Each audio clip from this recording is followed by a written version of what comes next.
Hey,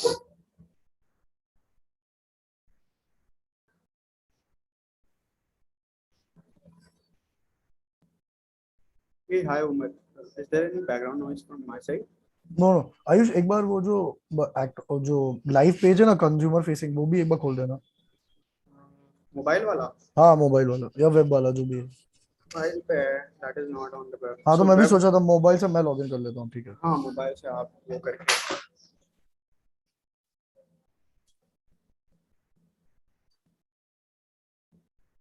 हाँ, we can show like people how it works on the web, something like this. हाँ बस वही दिखा दो, हाँ बिकॉज स्क्रीन शेयरिंग मेरा फोन का अलग से वो एक्सेस है। Screen sharing, but if you can join because like that would make much more sense, something like that.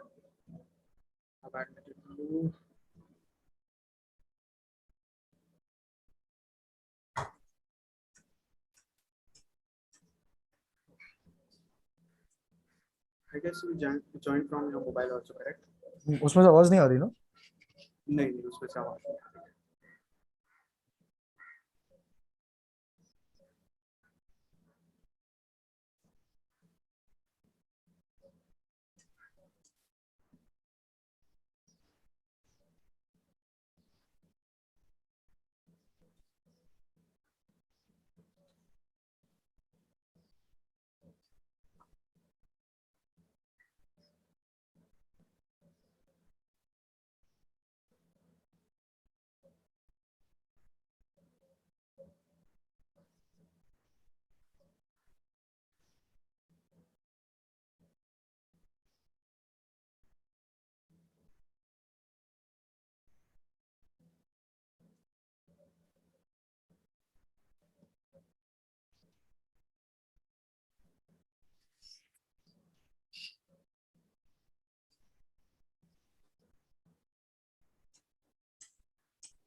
Okay, so everything's set up. Another 2-3 minutes, people should start to trickle in.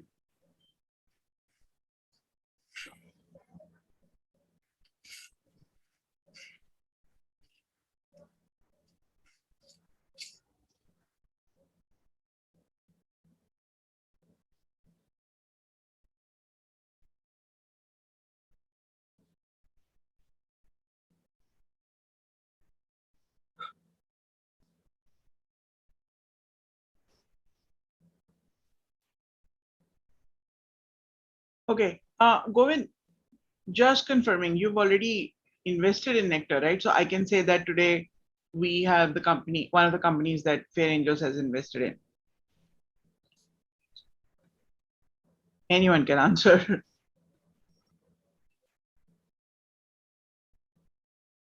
Okay.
I'm audible.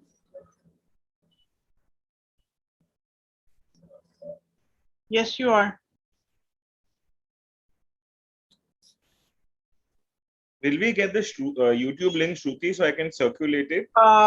So it's already live on YouTube. So it won't give me a share link right now. If you just go to Creators of Product as a Oh, channel, okay. if you go to the channel, it will be the first thing on top and it will have a little live button down below. I'm just sharing the screenshot. Chandru, are you No, I'm there? already on the channel. Oh yeah, Okay. it's coming Yes, live. yes, I'm there. Yep. Yeah. Okay. We don't get a link per se for YouTube live. Yeah, it's live already. Wow. I can see you talking in two places now. Okay. At channel. I did. Chandru, Hari is asking to put the Zoom link at channel. I don't have That YouTube or the Zoom link. YouTube, I'll post it. Zoom is a bit risky. We Yes. get Zoom. Yes. So bombed, YouTube, just post YouTube at channel it. Zoom will be bombarded. And Yeah. should I put the? All right, we are already at 3. Let's just almost start. Just give me a sec. The follow-up tweet is out, right? Yes.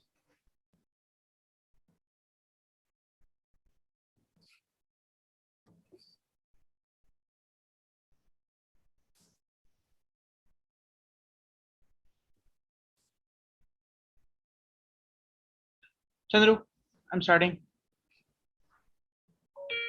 I will record it. 1 minute. I'll just start the recording. My ad channel did not give a notification to Hari. I'll do it. 1 minute. You go ahead with the session. I'm just starting the recording. Okay. People are coming in. Yes. Hi, everyone. We're just about to start in like a second. Hello, everyone. Welcome back to Creators of Products. We're starting with this amazing new series. So just give us a few seconds so that others can trickle in. We're live on YouTube right now. So those who could not attend us here can attend us on YouTube. As always, share your questions, feedback, anything that you'd like us to improve over on the chat. We'll start with the session just as soon as all those who've registered are in. Okay.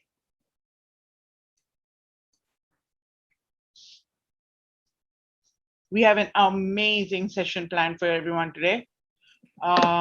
We should be starting any second now.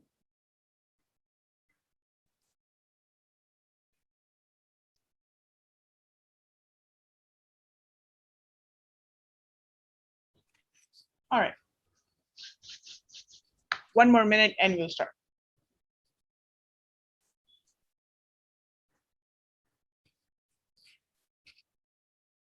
And don't forget, we will have some amazing announcements at the end of this. So stay there.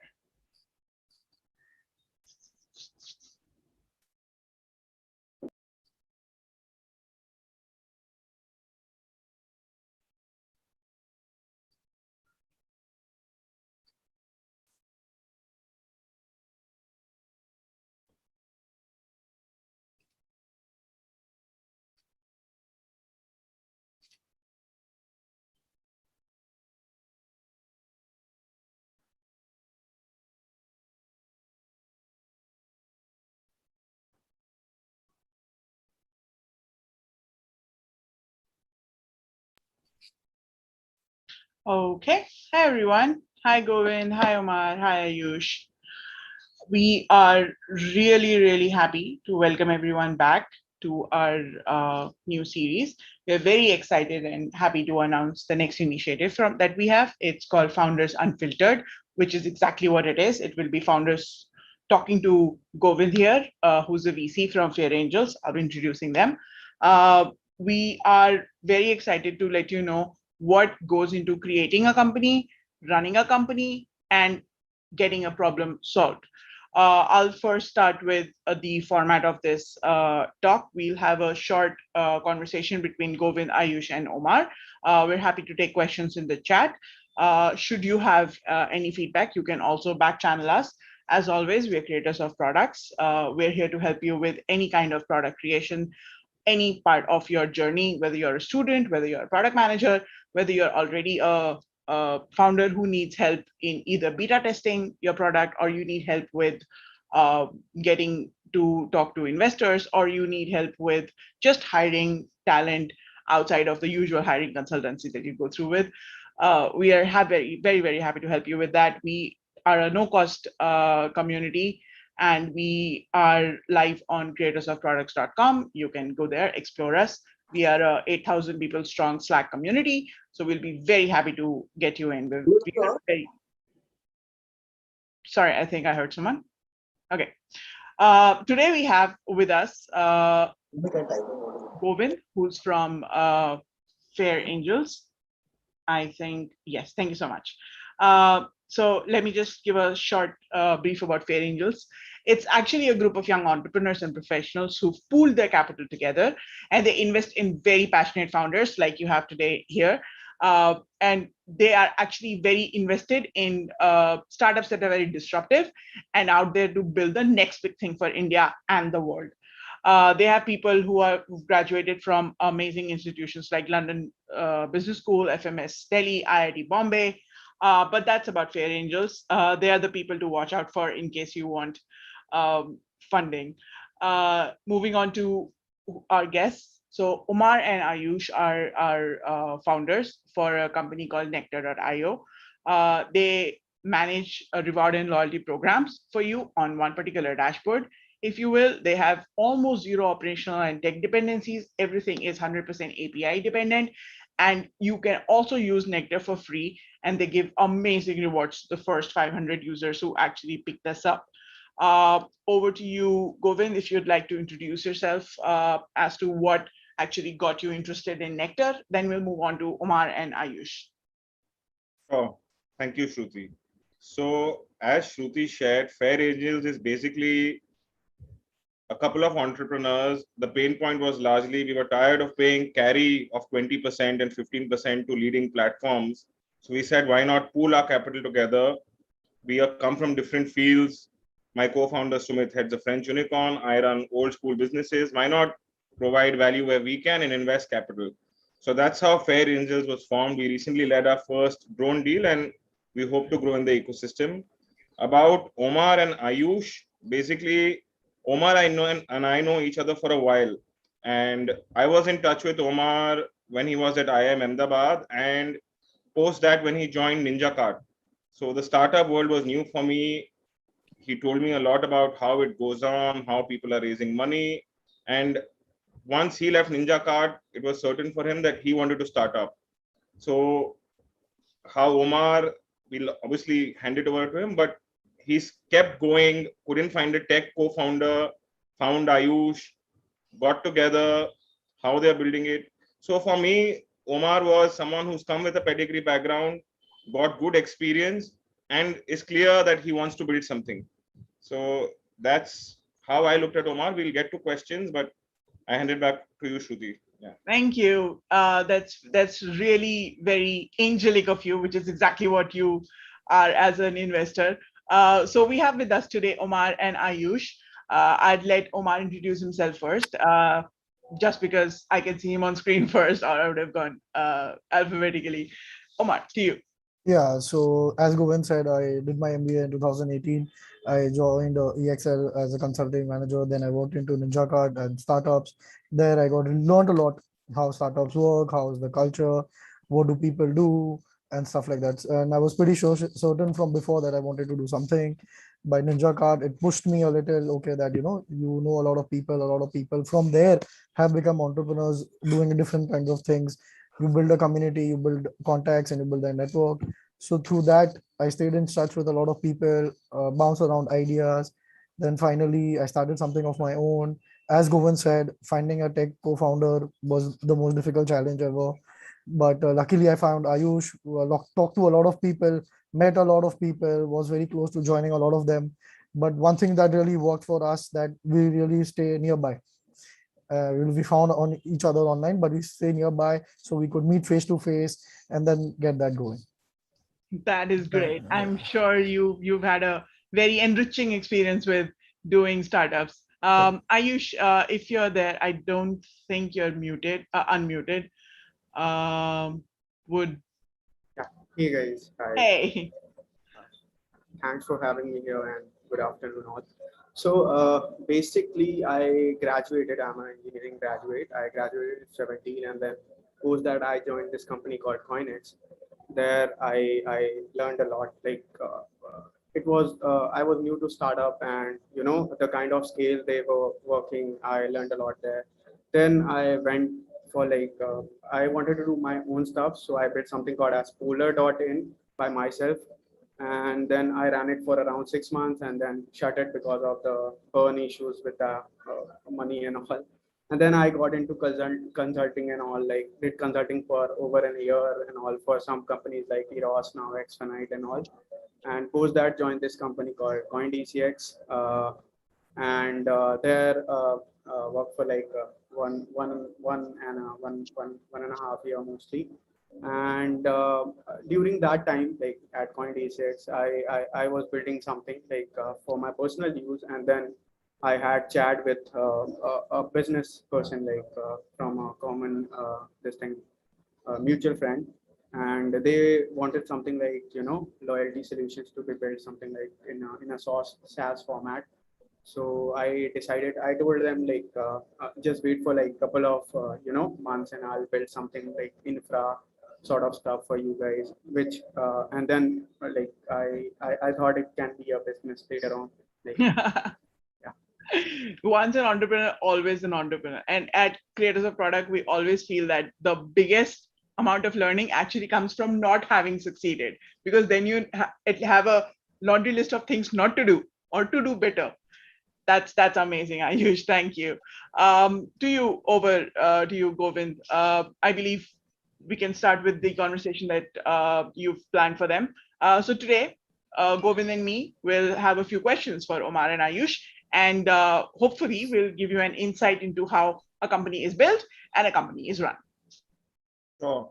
Thanks, Shruti. But before we begin, Ayush, do you just want to share a brief on what you guys do and how exactly CoinDCX helps brands or individuals? Then we can get to the questions. Nectar. So yeah, so Nectar is a rewarding platform in and out. You can call it a zero code rewarding platform. So basically what it does is it has various APIs in place, various APIs and SDKs in place, which, any B2C or D2C businesses can call our APIs and they can reward their users for whatever action they want to, reward their user for, something like that. So it works in a very similar fashion like as Razorpay. So the architectural design of Nectar is very similar to that of Razorpay or Stripe.com.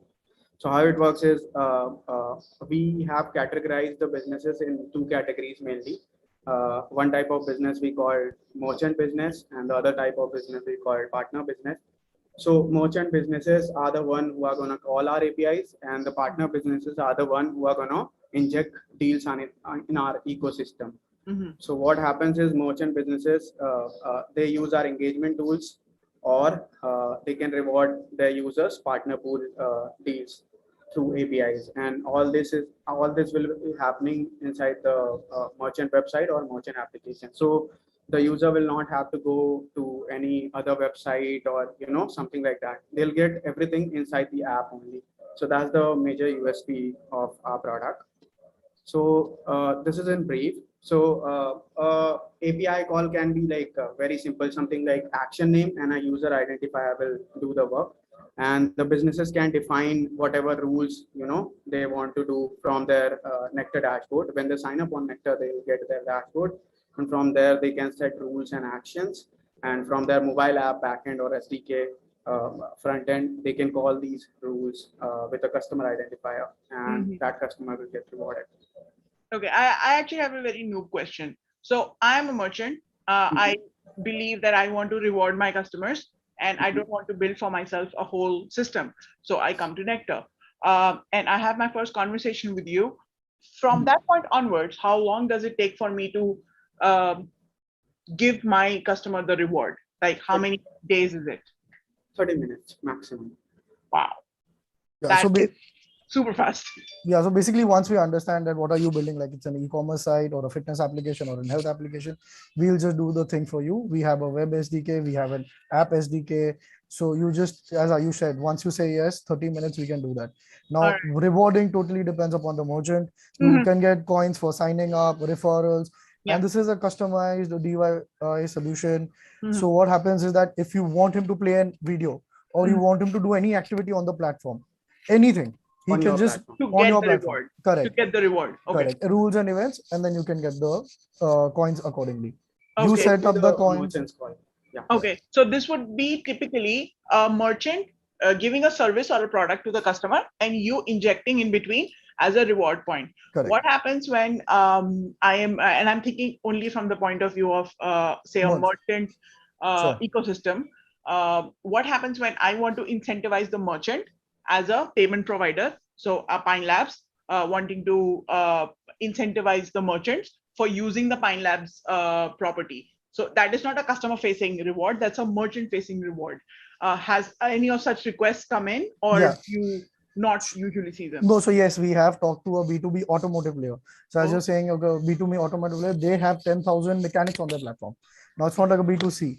Now Yeah. what they are doing, that they also want more and more interactions or stay connected with the merchant. So they are looking for birthdays or holidays or events like that. Okay, that there's personalization, because in a B2B there's less personalization. So Correct. the main problem that they were having, that we want to stay in touch with our customer. We just don't want to be a software player. Yeah. B2Cs. So they were like, okay, we want to give rewards for birthdays. We want to remember their birthdays and send them an incentive or stuff like that. So Mhm. how do we do that? Then this problem came around. Once we removed them, what do we reward them? So they wanted to offer whatever the mechanics was, the stuff from their ecosystem. Yeah. So then they were like, okay, we will sort of offer them some tools or oils or some other services which is related to the mechanical stuff.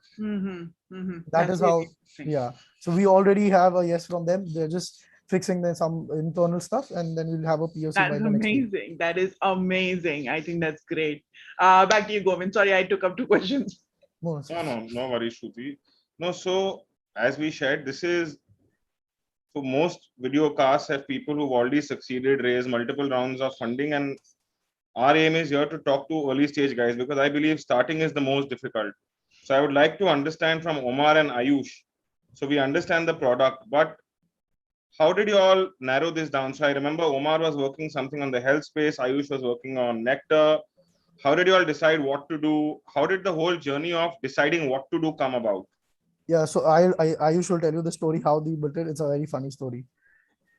So basically, And Ayush, you can stop sharing the screen. Oh, okay. If you need the screen, you can. Yeah, no, you can We keep can the use screen. the screen. It's his screen. Shall I Go ahead. shut Go it? ahead.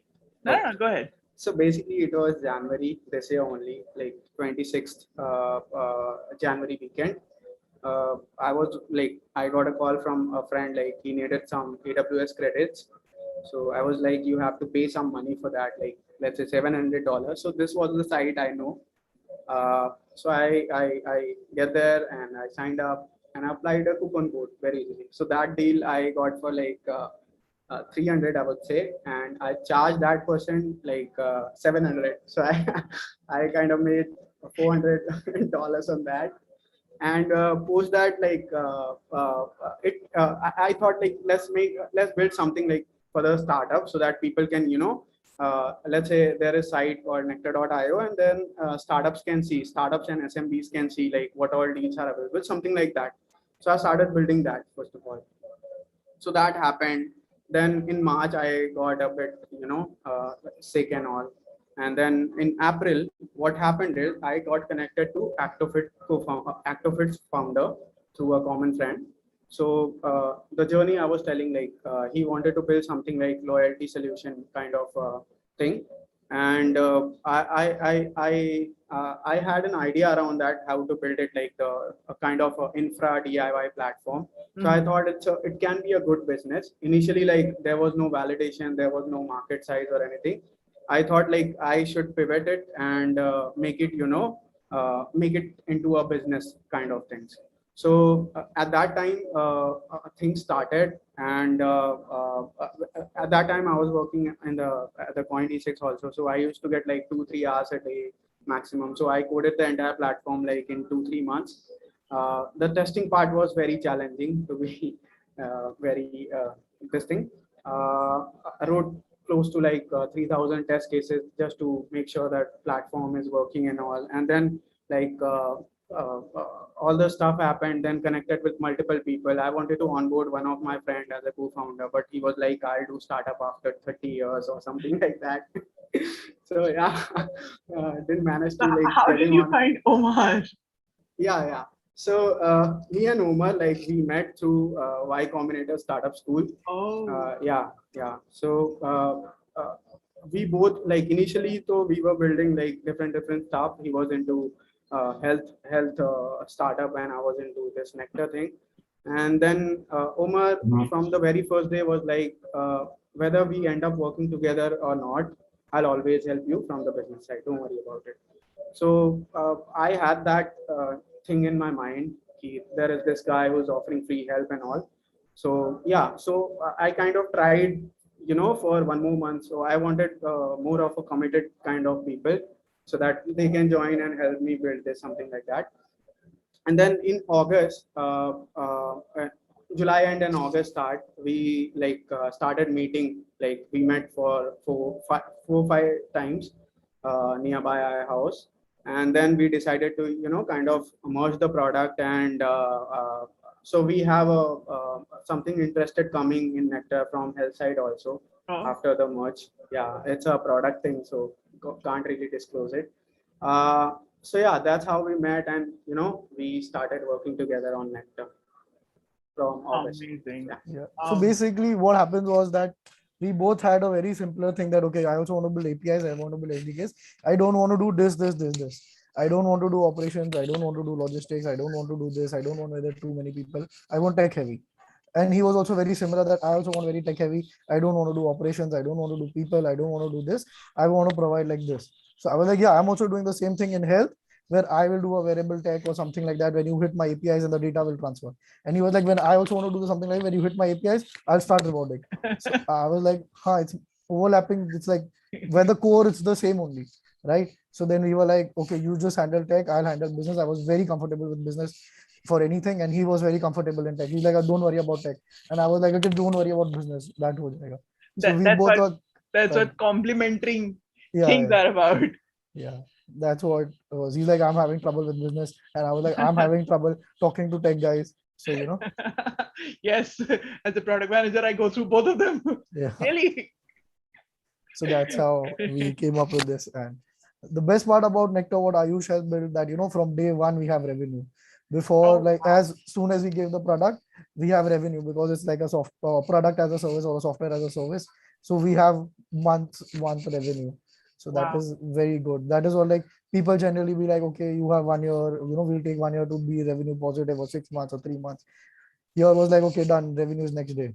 So you've been remote first, revenue positive, Correct. complementary from day one. Correct. Day Wow. one, yeah, like 30 days when you get your And payments it for your takes day. and it takes a client of yours 30 minutes from start to begin to add you onto their platform. Yeah. Like, Finally, it wow. takes 30 minutes. Integration is not the problem. The explanation and decision making takes a lot of time. Yes, of course. Integration is like Yes, 30 of course. minutes. I meant the part where you actually have to do it. Correct. So I have just a very brief Accenture employment history, and I've seen the implementation happen for 2 years. So for me, that is always path breaking. Great. Now, the yeah. Yeah, go ahead. So the implementation cycle is very similar to that of if like let's say any assembly or site integrates this thing, let's say Razorpay or something. Mhm. The implementation cycle is very similar to that. Like you just have to kind of paste some code, and then you have to implement a callback, and that's it. Oh, nice. So is it? Can you show like a demo? Is that okay? I mean, you would have a customer demo. I mean, a customized one. I'm just asking for like a normal one. Sure. I'll just show our internal account. So this is the dashboard that every business will get upon sign up on Nectar. So basically, they can manage all sort of information. When they like kind of sign up on Nectar, they have to do their business KYC. When the KYC is done, they can, start rewarding their customer by creating API keys. Now, these API keys, what they'll do, let's say they have a website where they want to reward their users. So basically, just like someone adds Google Analytics to their system, there will be one script that they'll have to add to their site, and this thing will come like something like this at the bottom of their site. And when they click it, something like this will happen. They just have to paste in the KYC and all, and and they can start rewarding by just calling the actions and events. They can set the actions and events. Like action can be rules and all those stuff. Like I create a rule, something like once in a period, something like that, where I want to reward user on yearly basis. So irrespective of how many times you call an API for a particular user, that user will be rewarded like once in a year, something like that. Okay. And there are around tens of rules. Okay. So who cares for the logistic and the user experience of actually going to McDonald's and using your reward part? That's the entire merchant part, or do you? Yeah. So we just offer the deals and everything, like so similar to what you see on a credit card payment company or Google Pay or Paytm. So then the deal, we have the link on the platform only. So you go to the McDonald's or the Myntra or wherever, you paste your code and then you can start using it. So we also started onboarding exclusive partners as well. So we have another D2C, B2C startups who are putting in their deals. We'll have them live by the next month as well.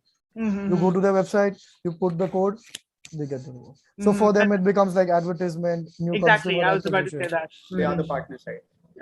So Omar and Ayush, is it that everyone has to access a common reward pool, or people can build their private pool as well? No, they can build a private can pool. private. So what we have done is that someone who does not want other partners to be shown, but just theirs. So suppose you have a D2C brand, correct? And you are like selling skin cream and etc. And you just want to show your products only, you can totally do that. There is no need to show the public pool and stuff like that. Even in public pool, you can select which categories you want to sell.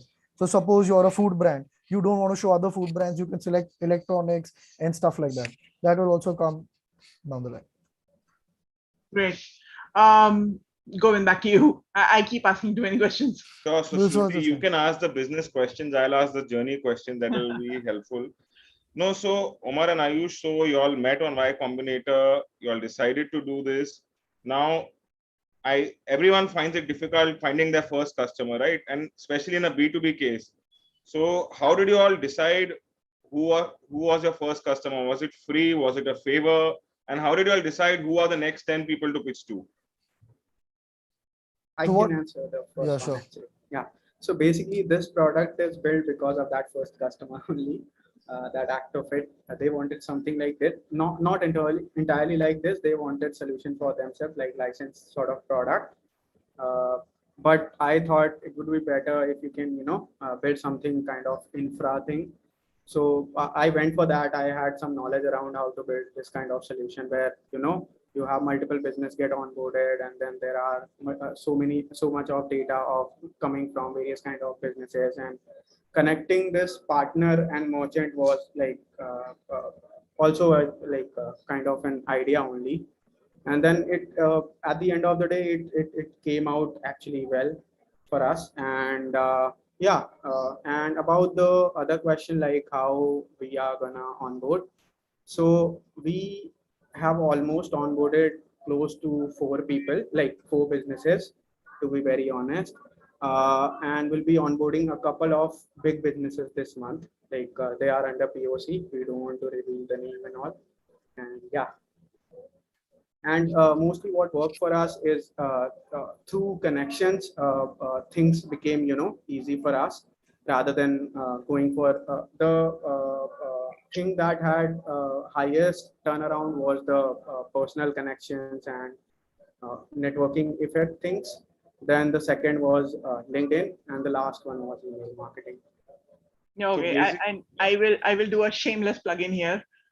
We actually help a lot of companies who are at that stage where they have to utilize their personal connections, and then they sort of exhaust because that's a limited circle. So we can help you achieve part of that. Of course, this live stream plus let's have more connections later on. We can beta test it for you. We can have further sessions that if you'd like to do, and that would get some word out, because I think and I'm only speaking from my very limited experience on this space. Having something revenue positive from the beginning with a simple implementation that provides value to the end customer is a gold mine of good things altogether. Yeah. So one more thing that Govind said, and what are the strategies we are using. So what we figured out was, as you said, networking and stuff. The other thing we sort of that, okay, like less effort and more connects together. So we targeted accelerators and incubators, and sort of like how AWS gets free credits. We started bombarding all these angel networks and stuff like that. If your portfolio company will give you credits and free trials, just use our solution, because once you stick into that, the stickiness is very high. Mm-hmm. Secondly, what we did or what we do on LinkedIn also, that we have a familiar reference of what types of companies we want. So we have a list of that. Then we actively follow them on LinkedIn, and we try to pitch into people who are more active on LinkedIn. So we get a reply from them. Yeah. So, for example, like Shruti posts everyday stuff, and so it's very easy to message Shruti and get a reply. We always make sure that even if we get a no or a yes, we should get a reply and how things are going. So we target people who are very active. We filter out on based on that more than what the business, because there are 10 apps which are doing similar thing. But how do you reach out to the one? So you reach out to the one who's more active and who's also going to say a no. That's also fine. We don't mind a no. It's better than being just left. So we try to find people who are more active. We stay in touch with them. And Ayush said, as long as the thing that we helped a lot of startups on the way, he did a lot of consulting. The same way I also advise 4-5 startups. So it's sort of like they also help the favor back, as long as you tell them, you're doing this. So you're like, oh, I'll spread it in my network.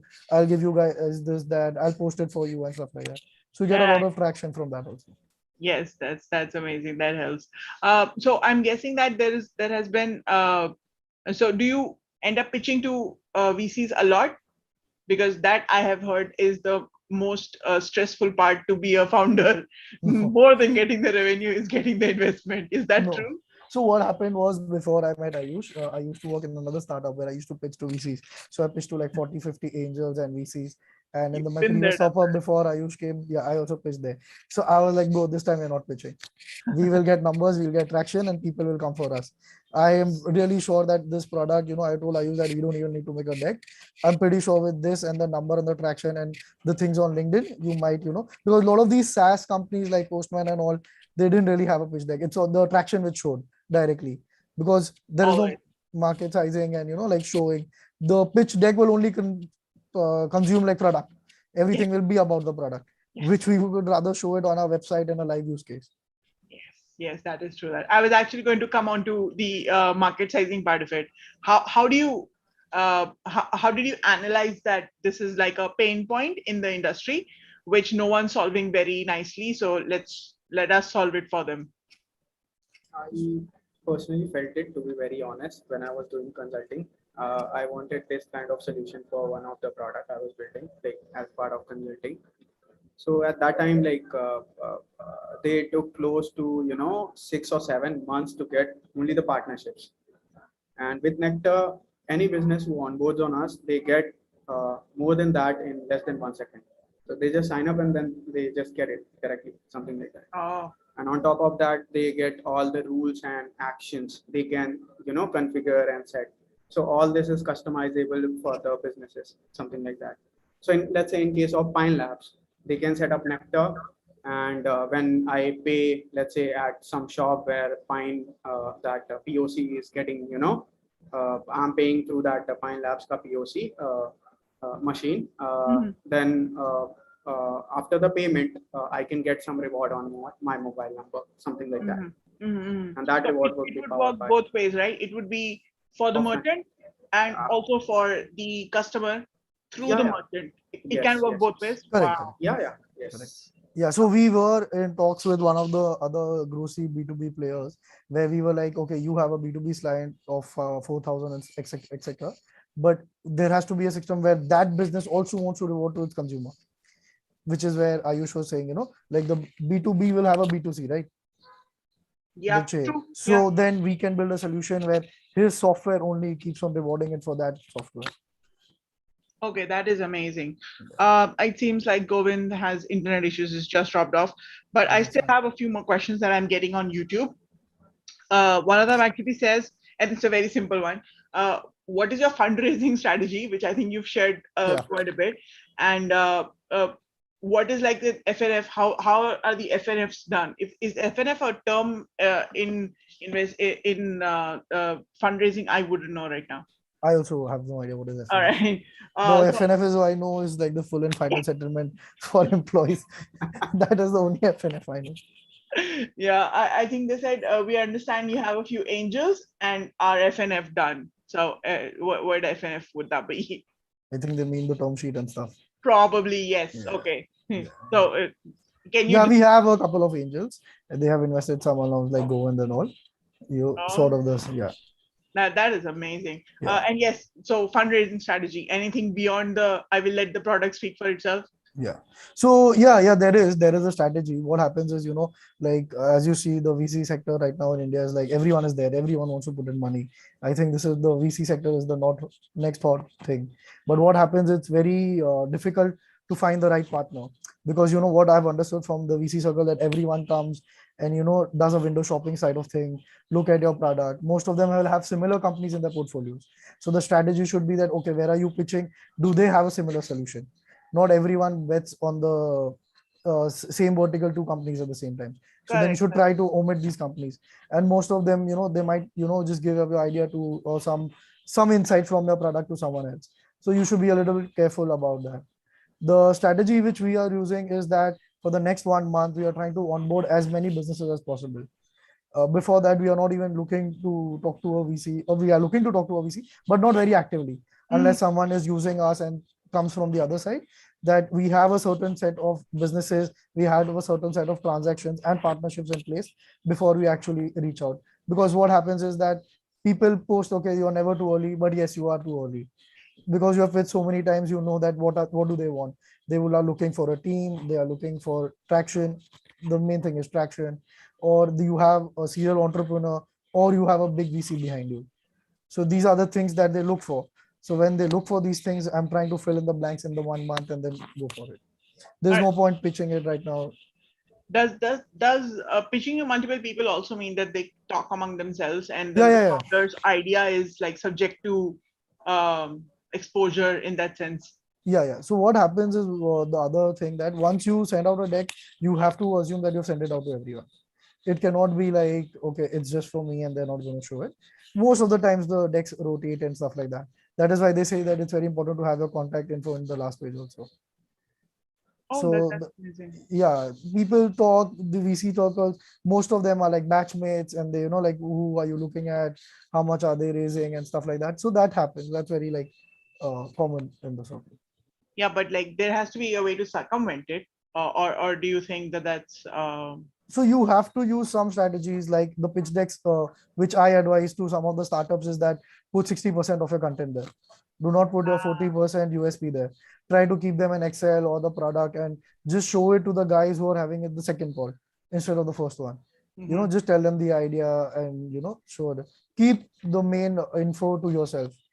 Tell, just don't put it on the deck. Try to explain them. So a lot of the times when people come up, then they ask me in the previous deck that how do you do this? What is the USP? So I say happy to get on a call and explain. yes. Yeah. Yes. We've seen that. We've actually heard that on Twitter a lot, that pitch decks are like flying around and your USP is out there. Yeah. So you have to sort of protect it with all your might. Yeah. That's true. You've always been remote first, or did you actually ever have a physical place to go and work for, as in with Nectar? No. We both remote first only. But the best part is that whenever we want to meet somewhere, we can easily meet because of proximity to each other. That's great.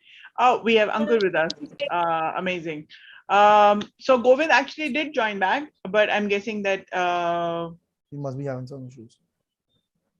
Are you rethinking your idea? Govind's actually asking if you're past the phase where you are rethinking the idea of doing this. No. So we have very sure of this. Ayush was very certain. So Ayush being the product and the engineer, he was like, Umar, this is it. This is the problem.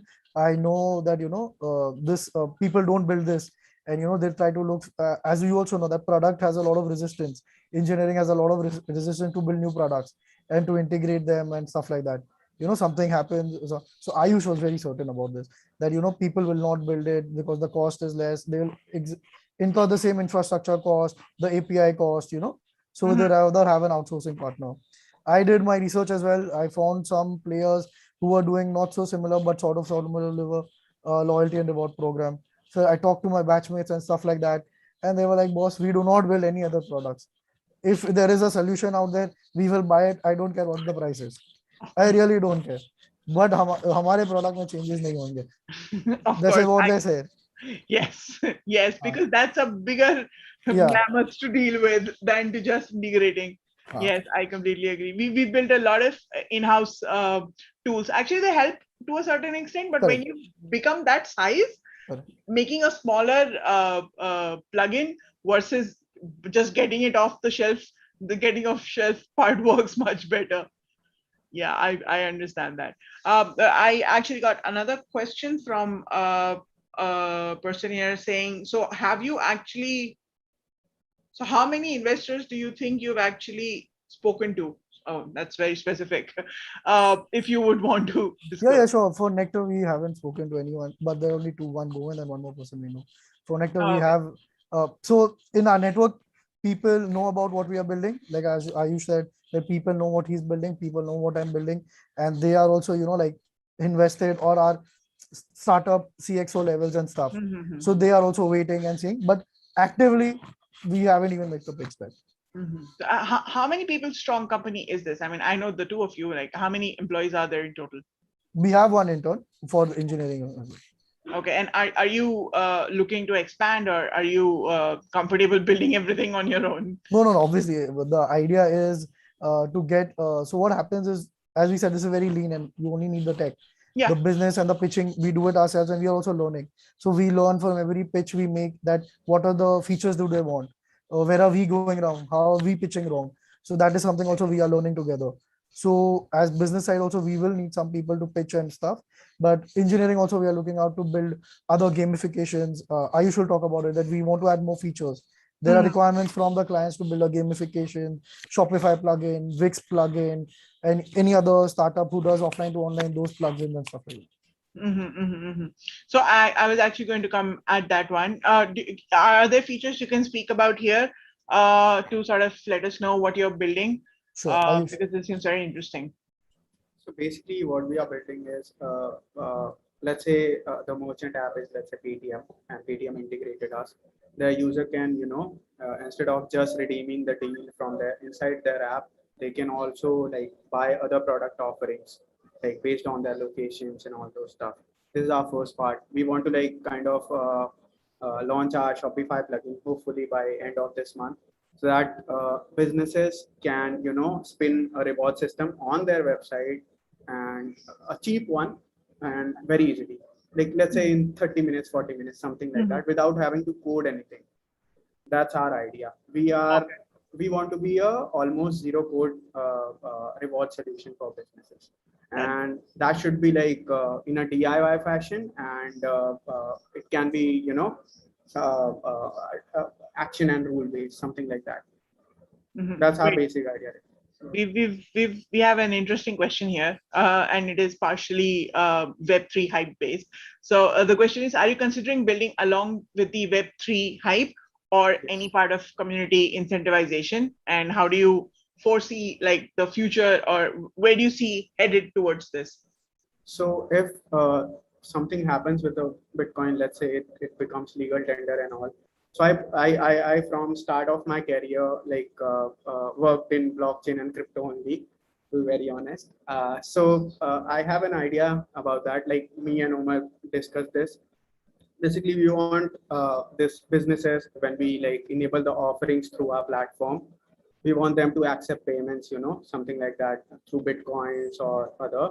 By when we have various merchants, we can ask them to give their like ask their users to create an account on some crypto exchange, and that crypto exchange can be used for payment gateways. And this user can buy the product on Nectar by paying, let's say, in crypto, something like that. That's great. I actually was going to say that Web3 currently is a hype, will not be in a few days. It's going to be the mainstream thing. Oh, we've got Govind back. Hey. Hi, Shruti. So how are we doing on time? I had a couple of questions, but I don't know. Yes, we do have one more question that I see on the chat screen, and maybe a few more from YouTube. I haven't checked. So you can go ahead. I'll collate the questions. Sure. No, so Ayush and Omar, see, both of y'all, Ayush did a startup before joining CoinDCX. I mean, there's always shut and start, right? So, because I know this is, again, my goal is to help people who are there doing it for the first time. How do you ensure you don't give up? I mean, right now you haven't raised funding, but you all are at least finding the product, finding customers. So I think you all will continue the journey. But how did you all ensure you didn't give up, basically? So it has a lot to do with the product. As Ayush believes in the product totally. The second thing is a basic amount of research. Like, you're talking to your batchmates, you're talking to potential customers, vendors, merchants, and partnerships.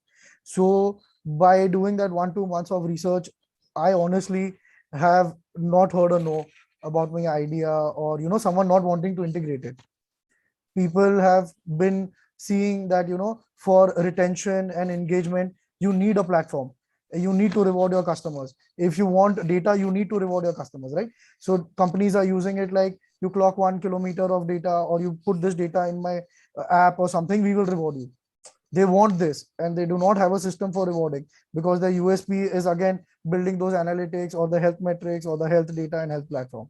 So it's belief in the idea, basically. Belief, and we have like a basic market research done, or the customer validation. Plus, we have a sort of small pipeline. We have a sort of pipeline that we know that if Ayush was saying that, we have a couple of big businesses in line. Once we hit them, we will hit a decent sort of MRR. We will hit a decent sort of run rate. Okay. And again, what happens is we are not burning anything except for our infrastructure cost or AWS cost. We are not actually burning anything. So it is a very lean type of model. Correct. So being frugal, missing out on salaries is not hurting you with your IIM tag, given that you could have earned a simple life and No, as you know, Govind, we are not here for the simple life.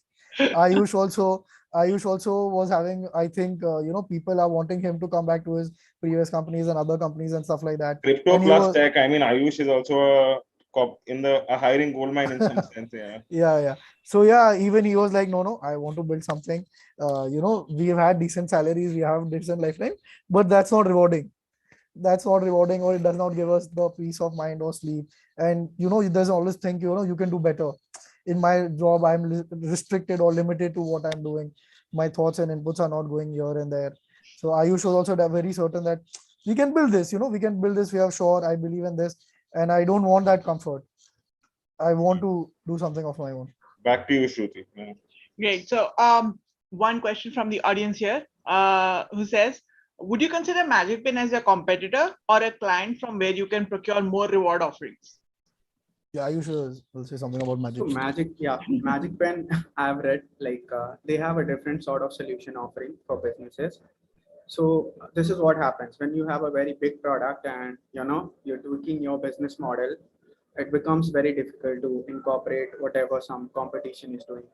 And as far as like we have evaluated, our offerings are a bit off, I would say. They are not exactly our competitors, but yeah, in a way they are. Okay. Okay. And two more questions coming in from YouTube. How do you set goals and how do you acquire you've covered initial set of users. So how do you set goals, mileposts for the company? So basically what I personally do, like regarding the tech and product and execution, I just set a date that I want to get this thing done by this date. And before that, I communicate people that, hey, I'm going to build on this date. This is going to be get live. And then after that, it creates a pressure on me itself. Then I have to build it something like that. So that's the mantra I follow most of the time. And for the goal things, for a business thing, like as we said earlier, like we want to raise fundings from angels or VCs. So we sort of know, we have talked around, okay, that what is the run rate that we need to set, or what is the traction that we need to go and actually talk to someone and not be called early, and who to talk to and all. So we have that sort of traction, that in terms of revenue, in terms of team, in terms of client base, either it's a big client or 10 small clients, either it's an international market or a national market. And we have a sort of guidelines, okay, this VC wants these things, this VC wants these things, because we have pitched and we have friends in these companies. So they also thought of guide us, like this is where. So then our goals is in October, we need to set this benchmark. In November, we start pitching. Yeah, great. We have a question from Diwakar, who's the founder of Creators of Products, and I'm sure this comes from his experience. How do you mentally take a break from thinking about work? Two people company, I'm sure that's all you do all the time. So yeah, you should go ahead.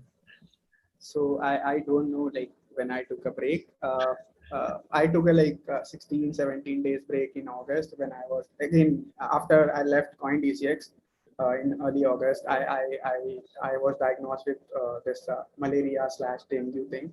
That's So not taking a break. Let me just clarify. That's not the mental break we were talking about. that was the only break we took, and after that, we started building things, and that's it. Like we started improving and all those stuff. We have a very big release coming like this month, most probably by 10th.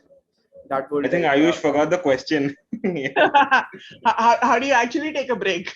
Do you take a break? And So, how do you take a right break? now we are we take a break like 12 hours a day. We usually take a break, correct? Yeah, since we, so what happens is businesses are very different, right? If in my previous company it was a 24 hours logistic run shop, so there is literally no break, because the food is traveling, there's perishable and so this business model is sort of like lean and tech, right?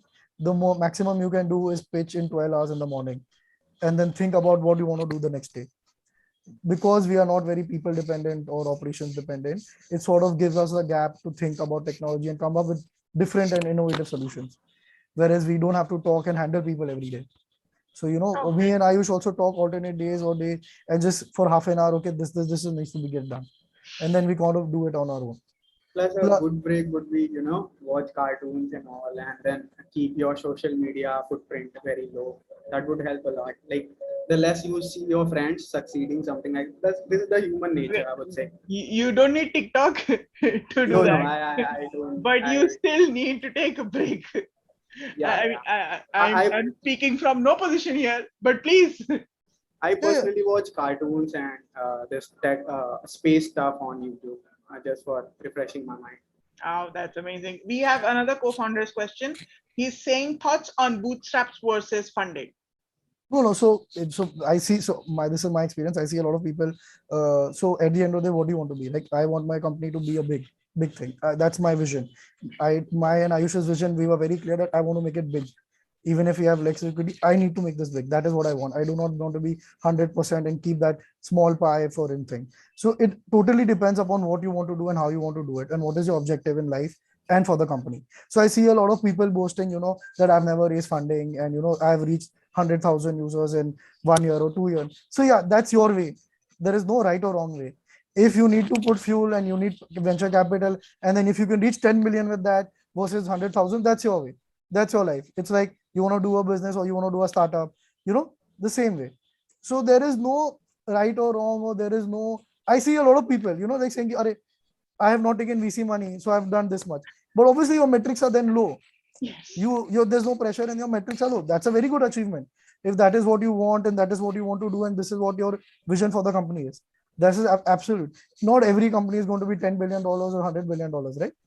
Every technology company might also be small or big. Every use case might be small or big. So it's totally dependent upon you. Some people are very happy saying, oh, we raised $30 million of funding. Some people then criticize that. Oh, you took in money, you have no revenue. So it totally depends upon how you see the product, how you see the vision, and how you sell yourself. What's your view, Omar? How do you want to build it? So we are sort of, as we said, we are revenue positive. We will need VC funding, but we will not need to burn cash. The VC funding will only be for growth. So the more amount you put in us, the more our top line and bottom line will grow. It will just not be we are investing in and acquiring users, because we get revenue from day one. versus if we were building a B2C software, like, sort of like a WhatsApp or something like that, where traction and user base is the most important thing. The revenue comes after 3 years. That is a different strategy. Then you will look at different metrics. Then you would look at engagement, retention, new geographies, new people. Whereas for us, the top line or the revenue thing is the most important. So if we take money, we have to grow that. There is no other way that you can utilize the funds. I think your mental break question has now got a new culture questions. There's a question: when do you start focusing on culture? Right at the beginning or after some scale has been achieved? I think it's come from maybe them not hearing that there's just two of you. Yeah. So obviously right now we are not thinking there's no culture, right? Because there are like three of us and we have some freelancers and stuff. But as soon as we get a team of 5, 6, 10 people, we will sort of have a culture, and the culture is not something you set forward. It's basically your personality then coming into the company. Of course. So the culture will be what Ayush is and how he behaves and what I am or what I behave, So that is how the culture will be. So not really sure that how will it will pan out after a year or two. But right now we have seen cultures from good to bad from our experience. So we know what not to do and what to do, what gives you more result, what gives you not more result. So we have a sort of idea about it from our learnings. Luckily, like in my case, I had only good culture companies. So like my first company again was, I learned a lot. I made some great friends there. I would say brothers for life.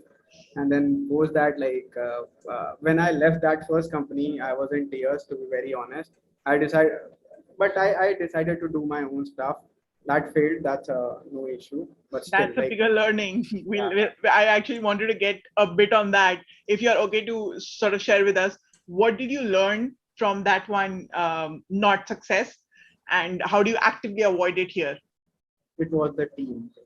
So Okay. here, there I didn't had Omar. Here I had and the product itself, like that was a B2C thing, and this is a B2B thing. And then there were 1,000 customers, to be very honest. But here, like there are some things like when you build, it clicks. So this product, like when I was building it, I was pumped all the time. Like there were a couple of days, when you get demotivated and stuff, that's fine. But I would not say that entire month I was pumped and all. I used to see posts and everything, and then I might be not that much motivating and all.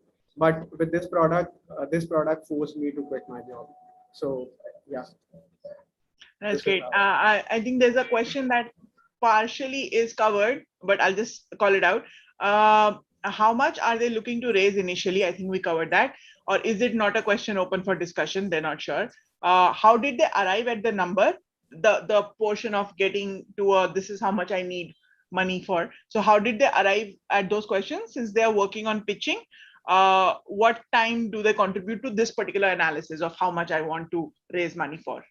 Yeah, so you can do a basic calculation, right? It's very simple that we ask Ayush, like I would be the business guy, so I would ask like Ayush, like what do you want to build? How many people do you need? And do a basically cost benefit analysis of the cost structure and the financial thing for, okay, this is the salary I need for the 1-2 years. You put a certain gap or a safety, measure like 30% increase. That is where you come to an amount. And that is what you ask. Now for the valuation, there is industry, there is no multiple or there is no revenue model or to how to get valuation. It's just that what you can ask and what are you willing to give. That is it. There's no. How does one account for, say, a black swan event? Like what would be a black swan event in your case? That could go both ways, but like rewards is something that is always good to have. So there's never going to be a stop in demand.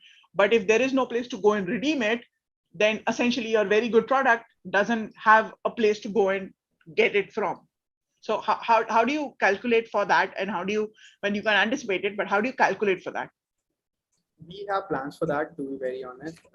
Right now we are relying on the way it is. Like you get the coupon inside, let's say merchants app, and then you have to go to that particular site to whom the coupon belongs to.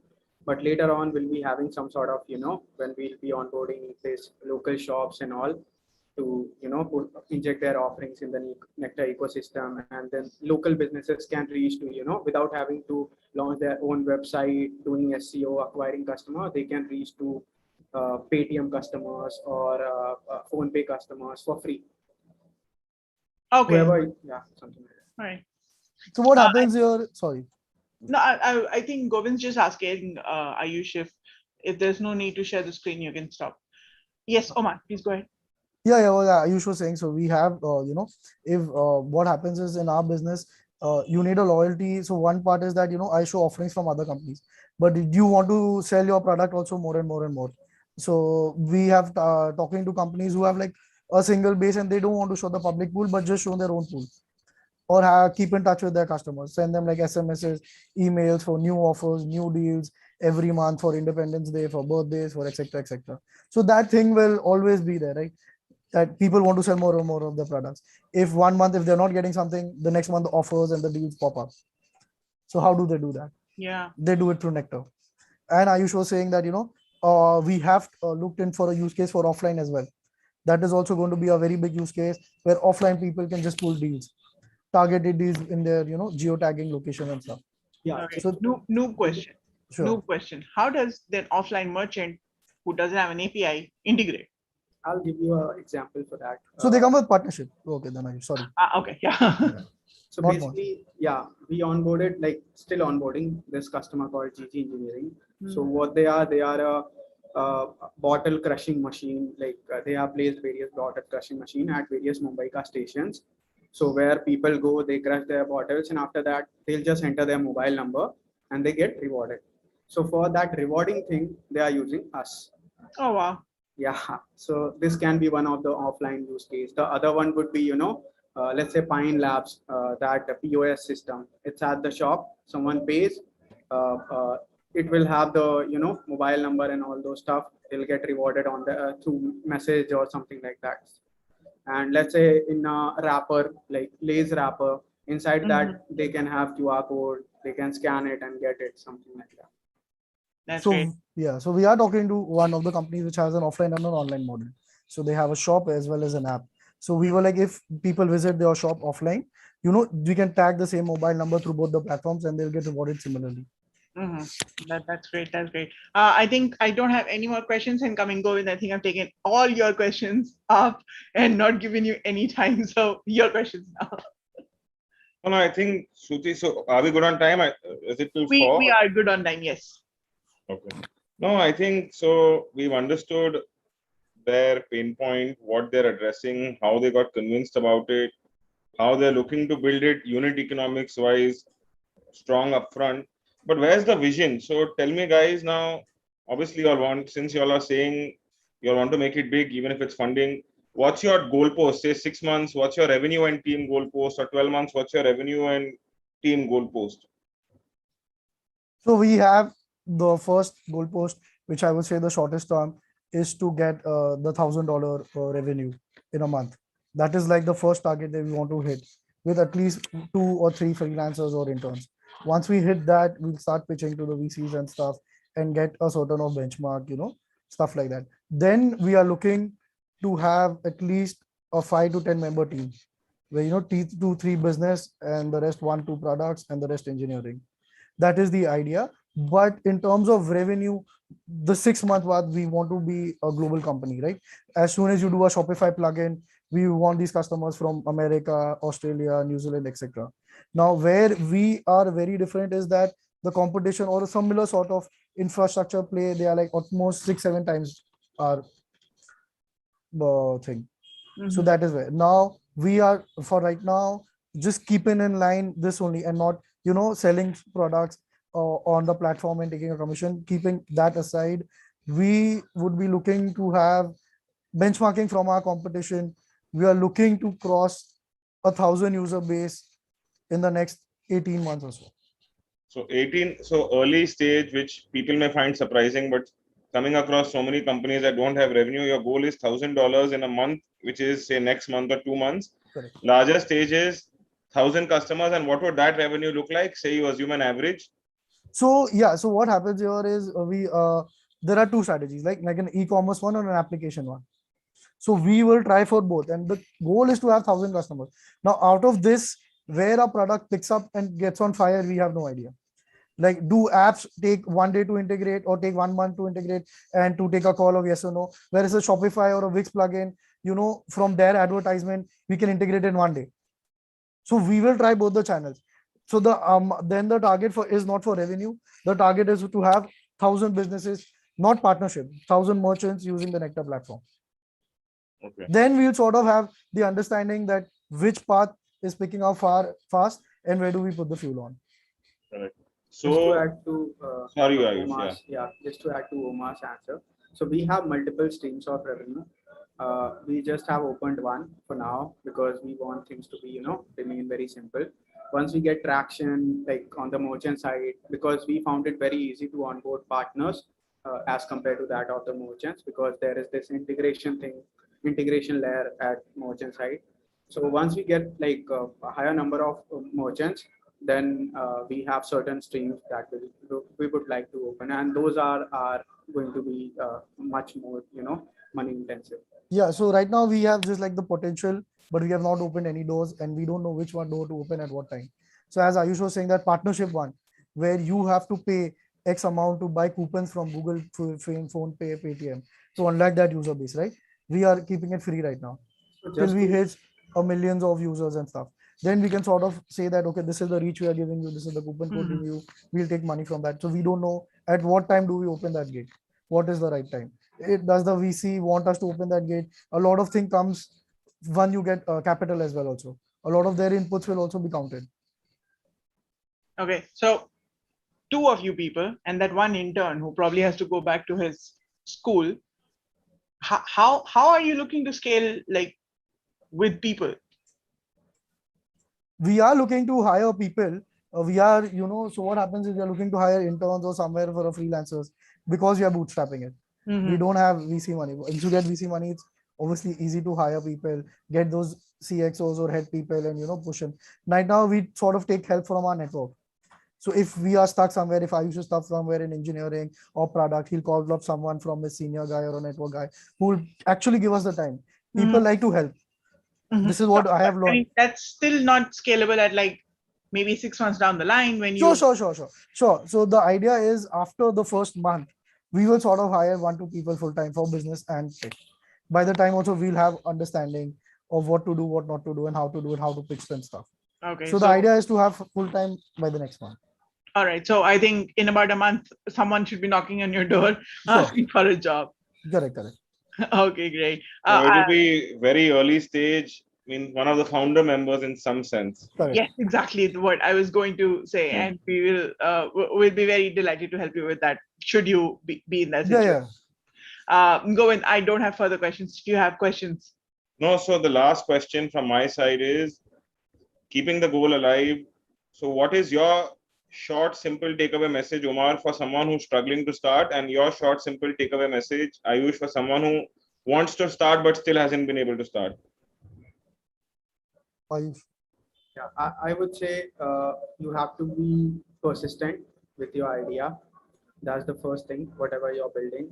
And don't go for, over engineering kind of structure, like where you want to build everything in one go. Just start something simple and make a business out of it, and then go big, something like so that. So strong belief and begin with an early MVP. Don't try to build out everything and say that my perfect product nikalunga. Yeah, persistency is the most important thing, I would say, and the right network. What about Omar? Yeah, so my learnings is that what I feel is that there is a lot of noise on LinkedIn, that you should know how to filter things out. You should know how to filter things out. People like, "Arey, aaj chodo, kal startup banao, tomorrow you will fundraise." It's not real. That doesn't happen. Tomorrow you will find a team member. That is also not real. Your MVP will succeed. That is also not real. So what the belief and persistence, as Ayush said, that is by default. But it's very important to filter noise, to understand, to judge the news or judge the people who are going to help you or not going to help you. Because a lot of time people will be like, "Ha, kar lo, we'll be back, we'll be behind you," but they're not actually behind you. When time comes, when you want to put them time, forget money. That also is very difficult. So you should You should just not see, you should evaluate everything before starting up. Like, Ayush was trying, say, I was working somewhere, I sort of tried a pivot or I tried an MVP, I got interaction. Yeah, that is the perfect way to do it. Till you feel, okay, like now I can jump ship. Mhm. And then you finding the team is extremely difficult because you see everyone starting a new startup. So people don't want to, hiring also becomes challenging. Shameless plug in here. Yeah. Ask us. Yeah. If we don't have any more questions, then I think we're about 7 minutes over time. Sure. Thanks a lot, Ayush and Omar, for sharing with us the pain, the suffering that you went through to build an amazing company, which I think is a very good value add to anyone who's looking to reward its customers. Customer is the boss, and I think giving them what is prashad in terms of reward is, I think, the best way to keep them engaged. Thanks a lot for coming in. Thank you, Govind, for helping out with this particular session. We'll be back next weekend again with a new set of founders. Shameless plug-in. Please go and watch this on YouTube whenever you want to go back to learning all the lessons that Omar and Ayush have given us. Visit us on creatorsofproducts.com. Thanks a lot, everyone, for taking time out of your Sunday afternoon and joining us. Thanks a lot. Thanks, Thanks. Shruti. Chandra, you can stop recording.